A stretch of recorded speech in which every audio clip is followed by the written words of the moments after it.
So we bought this Pleasure-Way. Got a really good deal on it.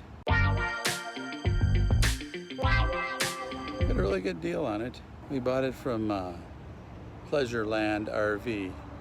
And we thought that the deal was almost a little too good to be true. It's only a year old, and then we realized it was advertised having 22,000 miles on it. And then we got in it when we were looking at it, and it had 5,700 miles on it. And we were like, wow, how could somebody with a 2017 with only 5,000 miles on it, how could that be? It's like, what the heck? We took it out. We were going to take it to our son's house in Kansas City, and we were just really a posh unit. I'll put some pictures up. And we were pretty darn excited. We got this thing for, I don't know, about 60,000 less than what it should have been costing us. We took it out, and the first night we were going to park in this casino campground. They were full. After we got it hooked up, it was all full, so we couldn't stay there. So we ended up staying in Walmart. Well, my husband and I had gone ahead and we found Pleasureland had this RV. It was a Plateau, Pleasure-Way, and it kind of had everything that we wanted. A nice sized bed, and still a full bathroom with a shower. It's a dry bath. And we were pretty excited about it. The refrigerator didn't work all day when we were traveling. And then we put it on propane and it started working. Woohoo. So electrically that didn't work. Then we realized we couldn't get hot water. Then we realized that the air conditioner had quit on us. And then also there's a lot of air coming through the side door, which is kind of annoying at best. We're not very happy right now. We're taking this thing back. We've got tons of groceries and we're sitting there with, everything in the refrigerator. I don't think it's going to be able to be saved. It's going to have to be thrown out. We got to the dealer. I was red hot about this thing. I mean, it basically ruined our vacation. We turned around and came home probably 350 miles when nothing worked on this thing. And but we took it in there, and they took care of it in a day. And so we were pretty happy about that. And so the last couple weeks we've been getting ready for a trip out to Sturgis. And I've done a bunch of mods to the Pleasure-Way here, and I've been working on my motorcycle trailer too. So let's get into that, and I'll show you everything that we've done to both of them. So I put this different TV in. The LG TV did not have a way to hook up a sound bar, and with the air conditioning on, this is way too loud in here, you couldn't hear the TV. And rather than modify the LG TV to accept a preamp output, I had this TV downstairs in my back room, and so I just went ahead and put this one in here, and it has an optical out. And so then I put the sound bar that we had at our cabin in here. And the nice thing about this sound bar is, here's the LG remote. And the sound bar works with the LG remote. And that's pretty nice. And the other thing is that I can just Bluetooth into this sound bar, and I can use it for music.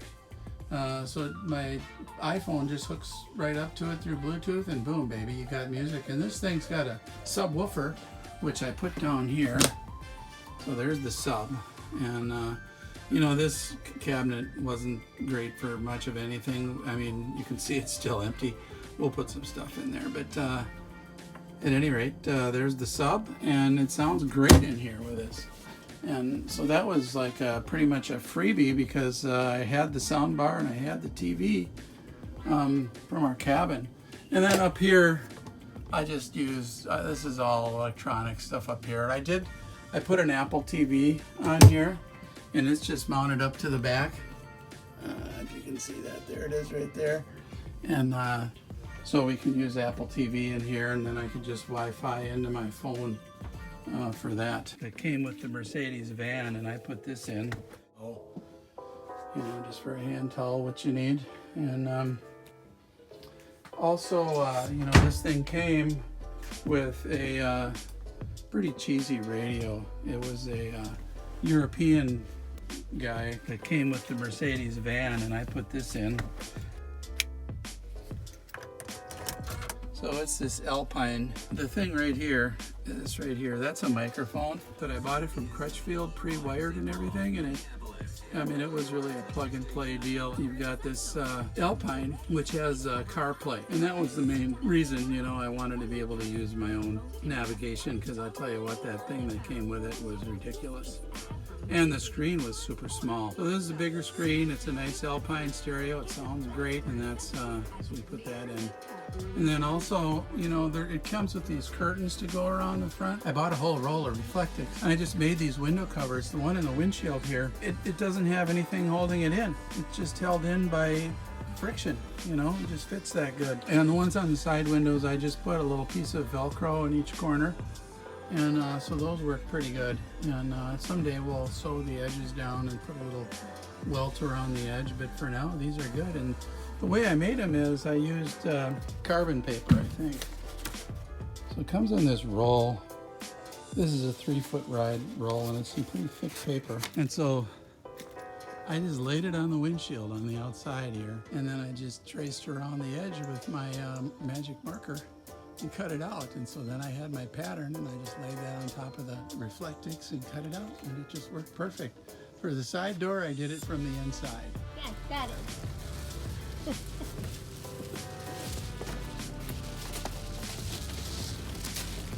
Started out with leveling blocks. I bought 4 sets of those Camco leveling blocks, and it got me up to about 8 inches high in the front. The reason that you need to level it is this dang refrigerator does not work unless it's perfectly level, or darn close to level. They say within 3 degrees. Well, I think they say within 5 degrees, but I'll tell you what, this thing doesn't work at all at 5 degrees. So I installed these bubble levels. I put one here, and I put one here. And that tells me right now I'm like, what, under 3 degrees, which is pretty good. I also installed a gauge up here. And so this has a probe outside, and I put one outside in the underneath storage location. I put one inside the fridge, and then the bottom one there is the inside temperature here. So you can see the fridge is down at 36 degrees. But I can tell you with this thing in our driveway at you know, 5 degrees or whatever it was, there was just no way this fridge was gonna work. I was lucky to get 60 degrees out of it. So I put this other bubble level here, and you can see we still aren't completely level, and I got the thing raised 10 inches at the front.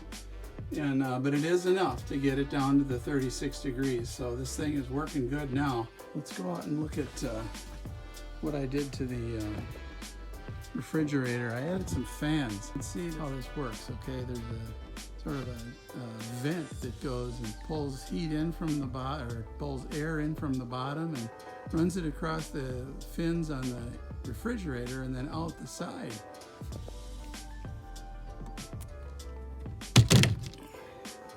So I installed this Titan fan set on here. I'll put links down below for the Titan. But it's just on automatic here. You can also put it on manual, but I found that it works really good on automatic. And so basically there's, you know, a few wires. One's a little thermostat, or thermocouple I should say, that's on between 80 degrees on up. So it'll turn off at 80. But at any rate, so it just takes and it runs the pulls the air through there, because when they do this thing where there's no chimney out the top, like most motorhomes, the heat just does not escape there, and so your fridge doesn't get cool enough. And that's the problem with you know, these refrigerators that just have side vents like that. So the fans, you know, it wasn't cheap. It was about 70 bucks, I think, for the set. But it really does a good job. There's quite a, you know, people online will say, oh, there's not much coming out.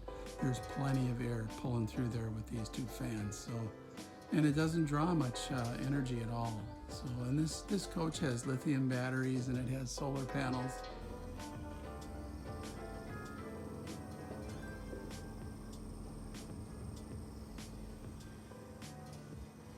So yeah, I'm pretty happy with it. It's keeping it pretty cool. The thermocouple is, you can see that little black wire there coming up, and right there, and it just comes up, and I got it black tape there on the back, and it's doing fine. And the rest of the wires I just ran down with this vent. I think that vent's for the shower, for the tank down below, but so I just ran them down and in here, and there's 12 volts in here. So there's the controller. Probably one of the easiest installs I ever did in my life. I think we're good. Here's the solar controller right here. And you can see our batteries are at 100% right now, and we're not drawing anything in because it's at 100%, but you know, we're in Minnesota, and in the summer it's pulling in plenty of juice for those lithium batteries, which are behind the couch. So this here is a Murphy bed, if you don't know about Pleasure-Ways, and that, yeah, the couch powers down, and then the Murphy bed pulls down over that. And we did some modifications to the Murphy bed too. We put I bought a piece of foam, like a mattress topper, on Amazon, and we actually bought it for the cabin. And so at the cabin, we used it on top of this air bed that we had to use for a while. And so we bought these pillows too. Oh, we bought a little ottoman too, which is kind of nice to put your feet up at night. So this is how the Murphy bed works. All right, so you get this latch up here and turn it. Get this latch over here. Murphy bed comes down, and there's your bed. Now you can see we got this mattress pad.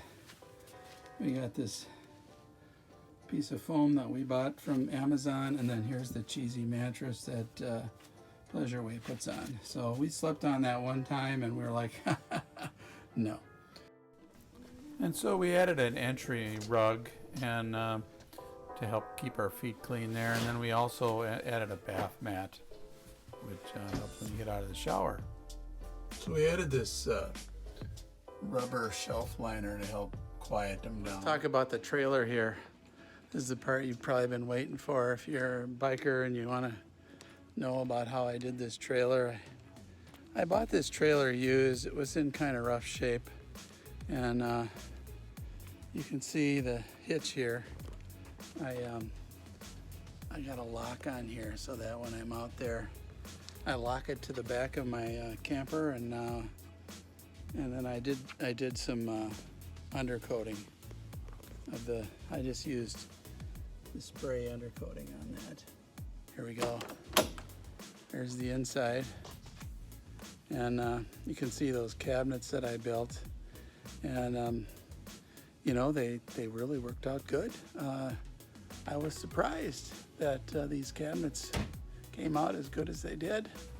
I used camper latches on them that I bought off Amazon. I used handles that I got from Menards, and the aluminum channel was a little bit of a challenge to cut, but I used my table saw, and I used a laminate blade on it, and that worked out pretty good. And then you can see that Formica top on there, and inside there's Formica shelves, and I just made those out of MDF. The whole thing's made out of MDF, except the doors are 1/2-inch ply. But I did the laminate myself just over the MDF there, and I just, you know, routed out the edge. It worked out pretty good.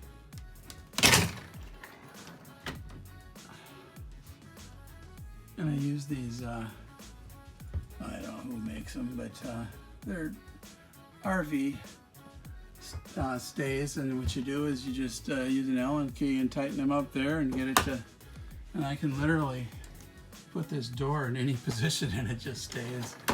So I love these things. So I got them on every door, and you can see what I've got in there. So it's just kind of my place for a lot of stuff. I didn't want to put anything too heavy up there because, you know, if it does come down, it's going to hit the bike. So I don't think it will. These are rated, these latches are rated at 10 pounds, and I think that's good. So here's a little bit better view of the top. And I just went ahead and siliconed all the way around. I didn't want any water to get in there, so. And also, you know, there's some tiny gap there. I hate the looks of those gaps, so I just siliconed. So that's it. That's the whole cabinet. And then you can kind of see the trailer here. I wish I could get a better view for you, but there's my old Cyclone Custom thing. And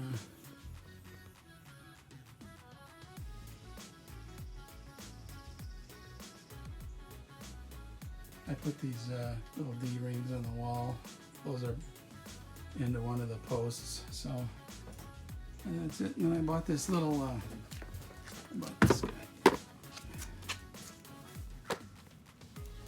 So I just rolled on the undercoating, that rubberized undercoating on the ramp door there, and that worked pretty good for that. I put some edging on it. You can see I did a tile floor in here, and this gives you a nice view. Okay, so that's it for this time, and next time we're going to finish up packing and get on the road, and we'll be able to show you Sturgis, our Sturgis trip. So thanks for watching, and see you next time.